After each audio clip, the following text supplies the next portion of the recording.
Sonic has had a long and rocky history in terms of both his games and the TV adaptations of said games. And today I'm going to be watching one of his first cartoons. I say one of because Sonic debuted in 2 different cartoons at the same time.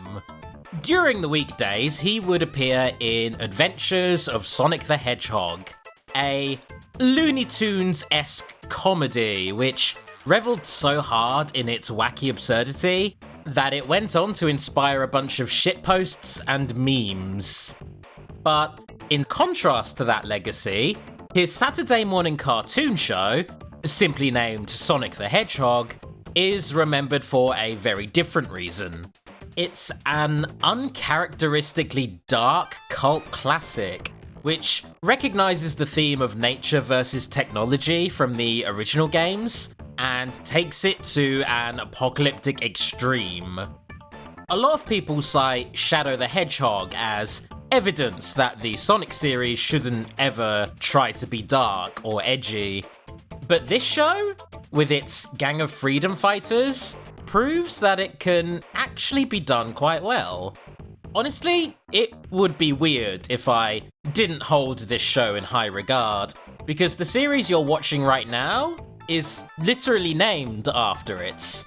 To avoid confusion between these 2 wildly different Sonic adaptations, Adventures of Sonic the Hedgehog is often shortened to AOS.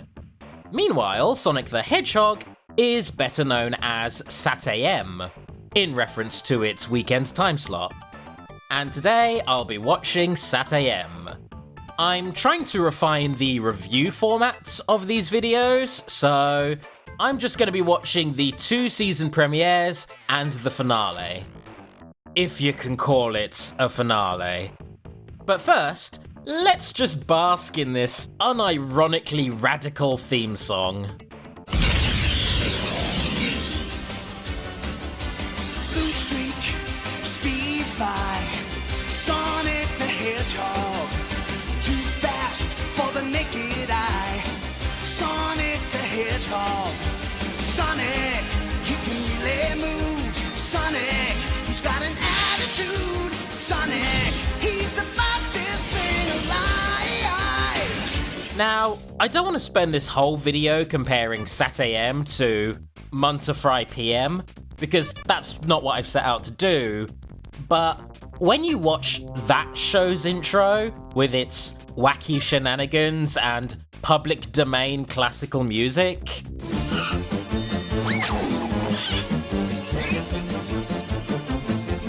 it really sets in stone how different these shows were. It's hard to imagine that they're even based on the same intellectual property. Or at least it would be, if not for the fact that a super speedy blue hedgehog voiced by Jaleel White is kind of hard to forget. SatAM begins with the episode Heads or Tails. This one is a Tails-centric episode, which kind of stands out. Because for the most part, Tails takes a massive backseat in this series. This is one of the only pieces of Sonic media to acknowledge that Tails is a child, and having him regularly fight among this group of resistance fighters would be a war crime. Going on even more of a tangent, this episode originally aired as Season 1's finale, despite being written as the first episode. Same as the Babysitter Bandit episode from The Simpsons. Enough waffling though, it's time to sit down and watch this thing.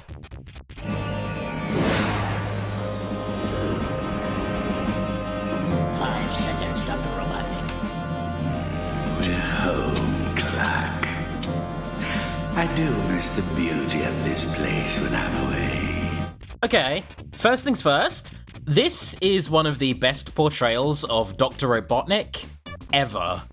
If I were to pitch Jim Cummings as Robotnik, I bet a lot of you would imagine a Lord Boxman-esque portrayal. Now go destroy those meddling kids! You see the things I deal with as the father of teenage robots with a hive mind. But here, Cummings goes for this cold, menacing, borderline inhuman portrayal of the character, which works very well with this show's aesthetic. Any hint of that troublesome hedgehog? Not exactly, Dr. Robotnik. What do you mean, not exactly? Either there is or there isn't. And this passive-aggressive little dweeb is Snively, Robotnik's wormy nephew. The first of many original characters devised for this show. Not counting the Badniks or the animals, Sonic 2 only contained 3 characters, so Deke needed to make up a bunch more.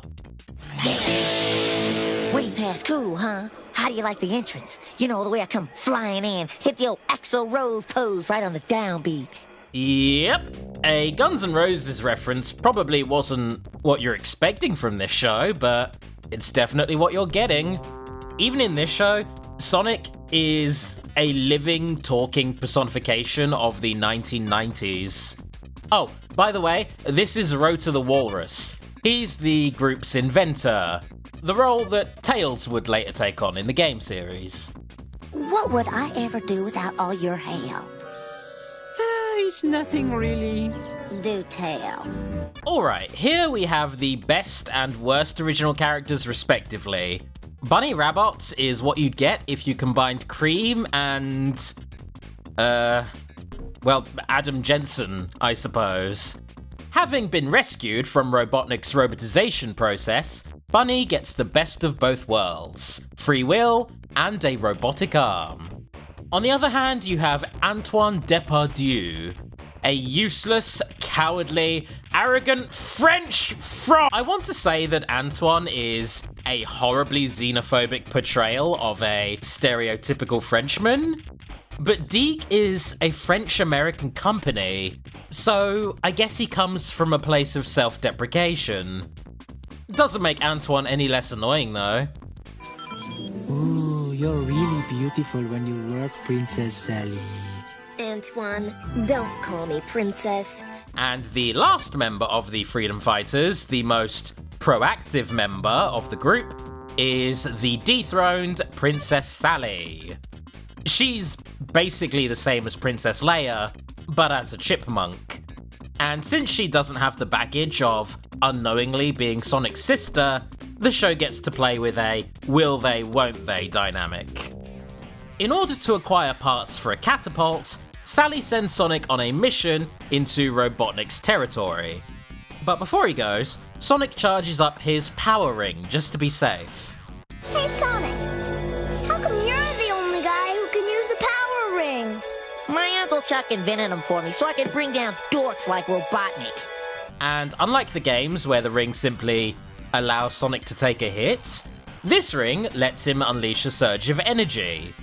It takes 12 hours to recharge, but given that the show has a 22-minute runtime, I can't see that being a persistent issue. What you doing? Relatable. Not too dissimilar to how I play Tails. The big city is crawling with SWAT bots. They're all over the place, just waiting for you to come to town so they can roboticize you. So, fuck the police is an ever-present theme in this show, and honestly, I am down with that. Being anti-authoritarian is always a good look for Sonic. Afraid of letting Tails go home alone though, Sonic lets him tag along, under the condition that he stays hidden in Sonic's rucksack. Is Uncle Chuck there? Don't see him. Can I see Uncle Chuck's picture again? You miss Uncle Chuck? A ton. Mutsky, too. Here's something Sonic hasn't had before. A tragic backstory. He lost his uncle and pet dog to robotization. And his main motivation is to bring them both back and get revenge. This is made doubly clear after an encounter with said dog, whose loyalty only lasts for a fleeting moment before his mind gets taken over and reprogrammed. Uh-oh, more SWAT guys. Come on, bot brains, move it. Now, while these SWAT bots are mostly known for the no fun allowed image, I genuinely do like their design. Honestly, I think Eggman in the modern games could probably get away with more humanoid designs in general. I think it would make for a nice contrast against all of the walking, talking animal characters he bumps heads with. Inside these tanks is a new chemical I created that my buzz bombers, under Snibbler's direction, will use to spray over the great forest and instantly kill all trees, revealing the freedom fighters' secret hiding place. So, Robotnik's first plan here is deforestation by means of fizzy orange herbicide, really sticking it to Mother Nature. I mean, fire could also do that, but I think his desire to roboticize the freedom fighters takes precedence over efficiency here.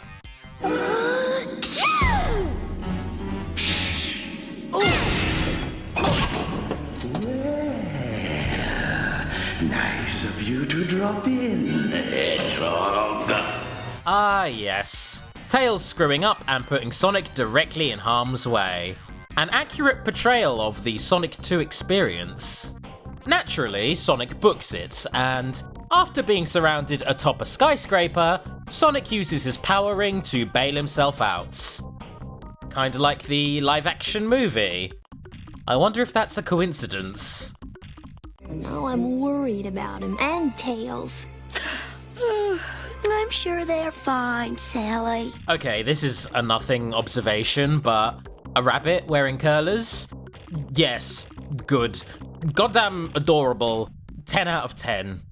So the plan to stop the deforestation begins. Sonic, being Sonic, draws aggro, and with the newly built catapults, all the freedom fighters need to do to short-circuit the buzz bombers is hit them with water balloons. You know, maybe if Robotnik just swallowed his pride and went with my plan of simple arson, this wouldn't have ended in failure. A well-placed tactical gender reveal party would take more than a few water balloons to extinguish. You were really great today. Thanks. What about yesterday? What about it? Well, wasn't I great yesterday, too? So-so. So-so? Is there an echo? Starting off Season 2, we have Game Guy. And you know what? The improvement in animation quality from the first episode to this one is very noticeable. Sally has been straight up redesigned, and the rest of the cast just look better drawn in general. Sonic and Sally start off with some salvaging, scoring a scrapped electromagnet. Meanwhile, Tails, Antoine, and Dulcie the Dragon are on lookouts. Yes, they have a dragon on their team now. A lot can happen in 13 episodes. Uh-oh, SWAT bots! You better tell Sonic! The freedom fighters use their new magnet to rescue this mysterious ram from the SWAT bots, harvesting their parts in the process because, hell yeah, why not? As far as I know, the SWAT bots are mass-produced and aren't made of people, because holy shit, that would be ghoulish if they were. Ari the Ram claims to be the last surviving member of a different group of freedom fighters, which understandably arouses suspicion in Sally. Sonic, on the other hand, wants to give the guy a chance, so decides to split with his group in order to help him. Bots were chasing him. Fine, but Robotnik controls the bots. The princess may be a problem, sir. But the rodent believes it's Nibbler. Oh, so Ari's a double agent. Usually you would save that reveal for a twist, but I guess they're just outright confirming it here. Well, I won't knock that decision just yet, because I want to see what they do with it. Speaking of redesigns, wow, Rota looks different here. Orders: pursue freedom fighter Ari, do not capture, drive to the fortress, coordinates 3-6-2, use Ari to force priority 1 Hedgehog into trap. Ari tricks Sonic into a pyramid base, blocking both of them in before the other freedom fighters can tip Sonic off. Keeping up his deception and getting a lot of mileage out of this one button he keeps pressing, Ari locks Sonic into a puzzle chamber. I promise you won't be bored. Ari tries to make a getaway at this point, but is apprehended by Sally and Dulcie.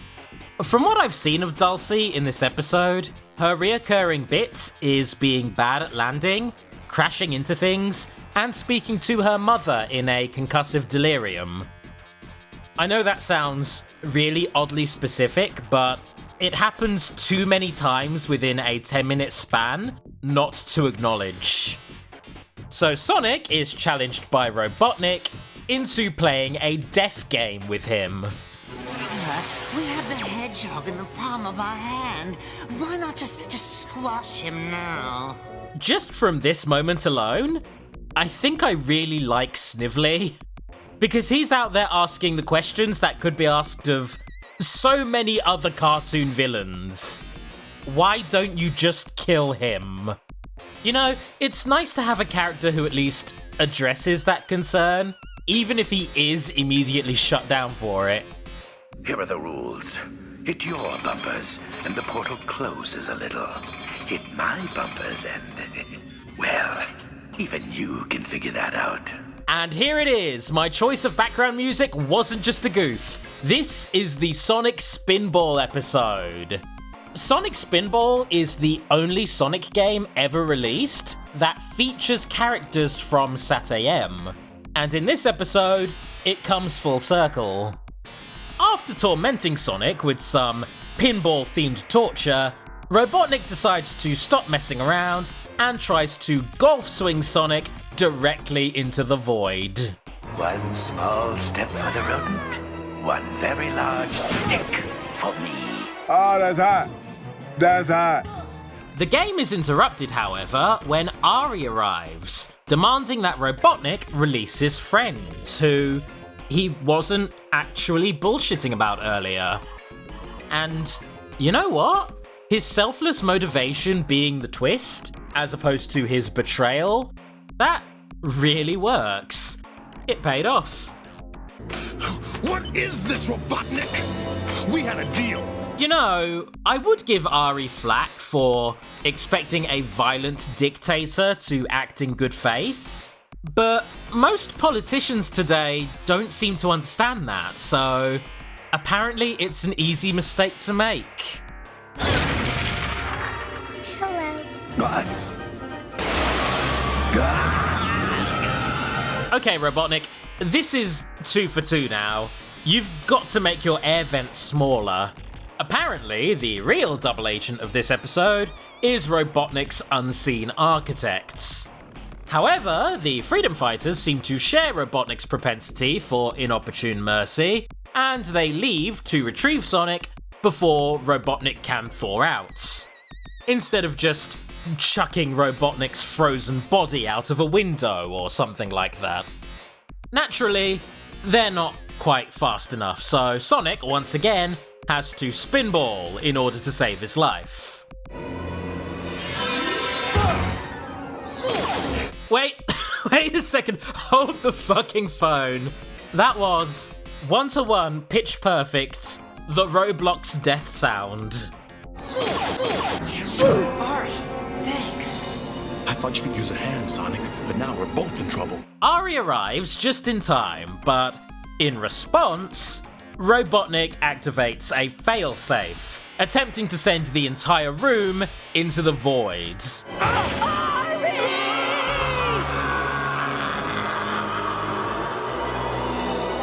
Damn, just straight up banished.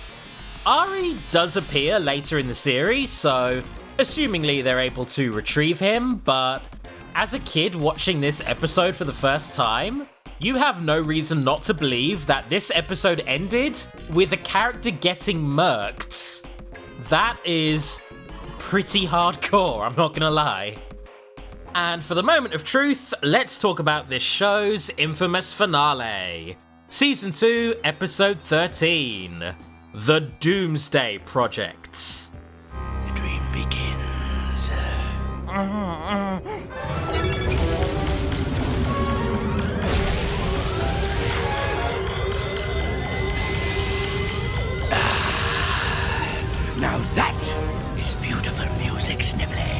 So, going in hard, Robotnik attempts to commit Omnicide, the complete eradication of all living things, save for himself and Snively. So, what do the gang have to combat this? Whoa! Okay, I imagine disintegration bombs would be super useful in 99% of situations, but I can't see it taking out the entire Doomsday ship. Adios, pod breath. Oh, wow, okay. That pile of scrap from before did not do the bomb justice. I like that in 26 episodes, the Freedom Fighters never abandoned their water balloon-based artillery, but now they've refined it enough that they can instantly obliterate inorganic matter with said balloons. A straight assault won't work, Princess. We'd never get past the security. You're right, Ari. Let's switch to Plan B. I see our guests have arrived. How very appropriate. A dummy diversion. We'll let them get in. Surprise, surprise, Robotnik saw through the obvious decoys and acted accordingly. Perhaps making every single dummy orange and featureless was a bad idea. Oh, no, Snively. Let them explore. Perhaps they'll find my little surprise. Your stupidity will ruin everything, you ugly boy. What? I said it about Kirby, and I'll say it about this. I love watching henchmen lose their chill, especially when it happens over the course of a series.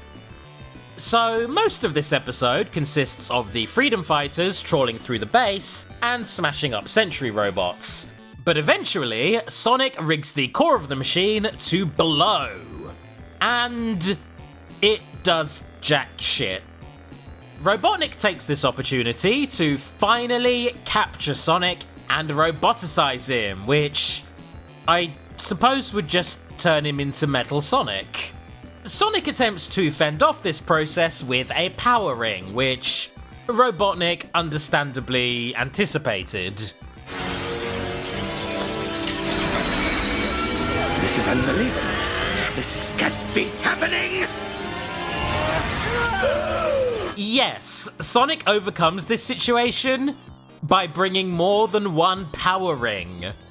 Robotnik somehow didn't account for him being able to do that. I don't know, maybe Sonic up to this point has only ever used the one? Or maybe it's such a simple solution that Robotnik's big brain IQ overlooked the possibility.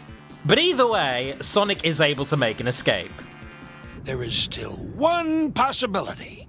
What, Uncle Chuck? The deep power stones. No go, Unc. We only have one. Robotnik's got the other. Not after you take it from him. Alrighty, time to retrieve a power stone. No, not that one. Making use of Sally's supercomputer, Nicole, Sonic finds the stone sitting on a random desk. Sonic, stop. Say what? Back it up. Way cool, Nicole. As we're going to see shortly, these stones are about as powerful as the 7 Chaos Emeralds when combined. You'd think Robotnik would have kept his half of the stone safe instead of using it as a paperweight, but Snively probably told him that and got beaten for it. Filled with one last burst of resolve, Sonic and Sally enter the base one last time, harnessing the Power Stones in order to absolutely wreck shop. I know they're not the Chaos Emeralds, but damn if this doesn't feel like a missed opportunity to introduce Super Sonic and Super Sally. Don't get me wrong, the utter destruction is satisfying either way, but you know, they could have just gone the extra mile. With everything about to blow up, Robotnik bails, attempting to leave Snively for dead. And with their partnership officially severed, Snively makes his way into a private safety bunker. Wrapping it up, we get a scene that was genuinely exhilarating for me as a kid, but now just makes me think of Taken 3 with all of the quick-fire cuts. I really hate that hedgehog. I hate him. I hate him. Hate him! Hate, hate, hate, hate!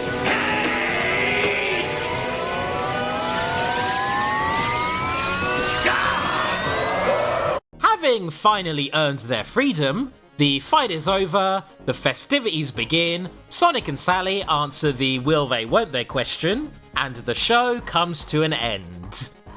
So, why is this finale so infamous? The big round guy finally let Sonic defeat him. Well, don't celebrate too soon, Hedgehog. Now, it's my turn.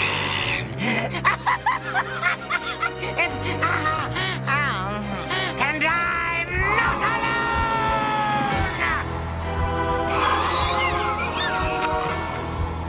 That is the fucking end of the show.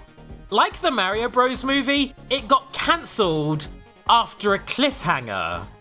Paying off all of the passive-aggressiveness and toadyism, Snively finally ascended to the role of major antagonist, and with a mysterious figure, who was later revealed to have been a sorcerer named Norgus, working alongside him from the shadows.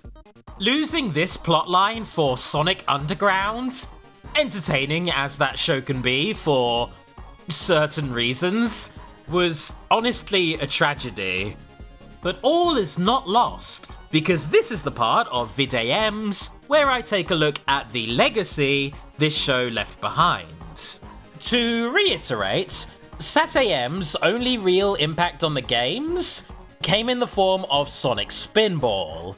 Sure, the idea of a group of resistance fighters was used as the basis of Sonic Forces, but that game turned out to be a dull, homogenized mess that exists only to make Mania look better in comparison. But as for the Archie comics, oh boy. The Archie Sonic comics began during the development of SatAM and starred all of the Freedom Fighters. And where the show story came to an abrupt end, the comic story carried on. And on. And on. Years of complex storylines, which eventually had to implement an in-universe reset because of a certain litigious twat named Pen Kenders, who got very protective of his OCs. But ignoring all of that mess, the Archie Sonic comics are held in very high regard by many people, and with good reason. For the first year of its run, it plays out like an amalgamation of both of the Sonic cartoons at the time, with the SatAM crew engaging in wacky, light-hearted romps. But as the comic came to reflect the tone of its companion TV show, it began offering really dynamic takes on all of the SatAM cast, as well as characters from the mainline series who were introduced into it over time. So, if you liked SatAM or just like Sonic in general, there's absolutely no reason not to give these comics a read. Alternatively, just read any comic starring Omega, because he fucking rules. And that was a look at one of Sonic's first cartoons. Thanks very much for watching. If you want to help me make more of these, feel free to head over to Patreon and chip in a quid or two like all of these wonderful people. With an extra special thanks to my $5 patrons, Pokepal, Shameboy, Channeltrack, and Thomas Walker. Man, it feels really weird just saying dollar out loud, but my £3.66 patrons doesn't quite roll off the tongue. You know what? Actually, I'm gonna do that going forward. Feel free to use this series to track the ongoing exchange rate between the Great British Pound and the American dollar. Alright, well, I'm done now. Goodbye.